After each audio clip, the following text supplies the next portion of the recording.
kisah Gondemah deh. Jadi kalau orang dulu-dulu dah. Cerita ni diceritakan kepada saya 30 tahun yang lalu lah. Benda ni. Jadi kalau orang dulu-dulu ni dia memang nak sangat jumpa dengan Gondemah ni. Orang tahu ni dia nak sangat jumpa. Tapi dia tak boleh tak jumpa dah sebab benda ni bila dah tahu tak akan dapat dah lah. Jadi dia akan beri kepada orang yang tak tahu. Jadi contohnya orang tu dia tu ambil kerja, orang kapur, kerja biasa-biasalah dia tambak lembu ke mana-mana legok sekitar gok ni. Lepas tu tiba-tiba dia jumpa dengan Gondemah. Jumpa dengan Gondemah ni dia pun tiba-tiba dia pun sekeh kepala gondem tu. Sekeh kulit lah cengkerang dia tu ke. Bila kita sekeh, automatik tubuh kita akan pesel reboh. Ikut lagu jatuh lagu mana dak jatuh tu. Dia macam benda tu macam ada mistik sikit lah Gondemah ni. Tapi benda tu rionyo dia jadi tokamah lah katanya. Gitu. Lepas tu pula bila kita pesel situ, nyawa kita ni bergantung kepada orang jumpa kita pertama kali tu.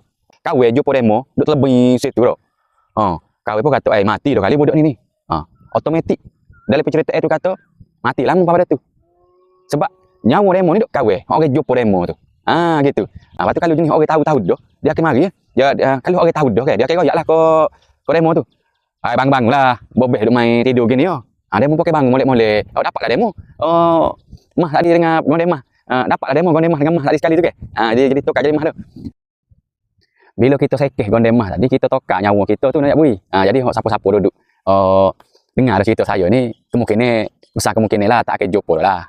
Sebab kita lacak belaka deh. Okey, semula pula. Okey. Assalamualaikum.